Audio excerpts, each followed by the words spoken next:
Bon, tu sais quoi, Stéphane? Non. Quand j'étais petit, mon Oui. grand-père Ouais, avait bon, une... petit. Je suis à peine sorti d'adolescence, comme j'ai dit l'autre jour. Bon, je continue. Quand j'étais petit, Oui. mon grand-père Oui. avait une 505 bleu clair, Oui. injection, alors je sais plus quel moteur c'était, c'est un bloc TI essence, ou une STI, voilà. probablement. Intérieur cuir, vitre électrique, toit ouvrant. Oui, tu es issu d'une famille aisée, oui. On sait ça. Et j'étais totalement fan de cette voiture. Après, il a acheté une 406, j'ai trouvé ça un peu ennuyeux. Oui. Mais depuis, voilà, je rêve d'une 505. Ah bah là, tu as une très belle 505.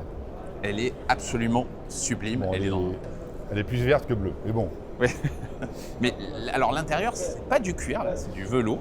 Oui. C'est sympa aussi. C'est sympa aussi. Et en plus, bon là, c'est une version GTI.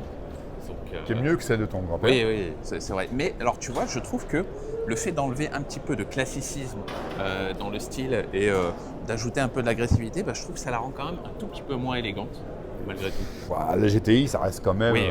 une 505 première génération. Hein. Oui. C'est pas les plus. Oui. Faut quand même relativiser. Bon, là, oui, c'est- parce que visuellement, la seule grosse différence, c'est le bec arrière. Mais tu sais quoi? Je crois que ça, Oui. eh ben, ça me fait plus envie qu'une BMW de l'époque. Ben, je peux comprendre. C'est- Je peux comprendre. Je connais tes travers mentaux et ça m'étonne pas tellement finalement. Hein.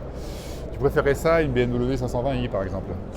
Bah, en plus, c'est français, quoi. Donc, tu vois, il y a un petit Français, côté- monsieur, français. For sure. Ouais, for sure. Bon, après, le problème, c'est qu'elle est un peu chère.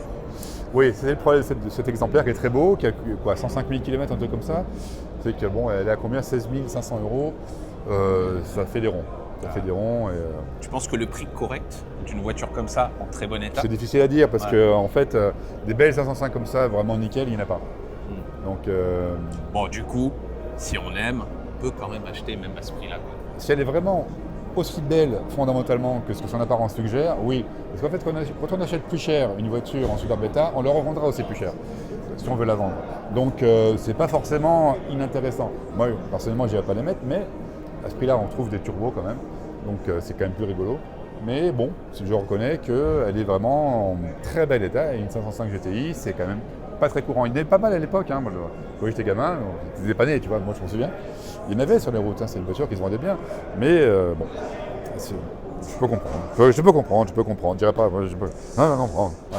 En tout cas, pour une berline Peugeot propulsion neuve, bon, bah là, malheureusement. Il n'y en a plus. Il y en a plus. C'est fiable. Oui, Il est fiable. en plus. Avec un bon PureTech. Ne sois pas de gros mots comme ça. Bon.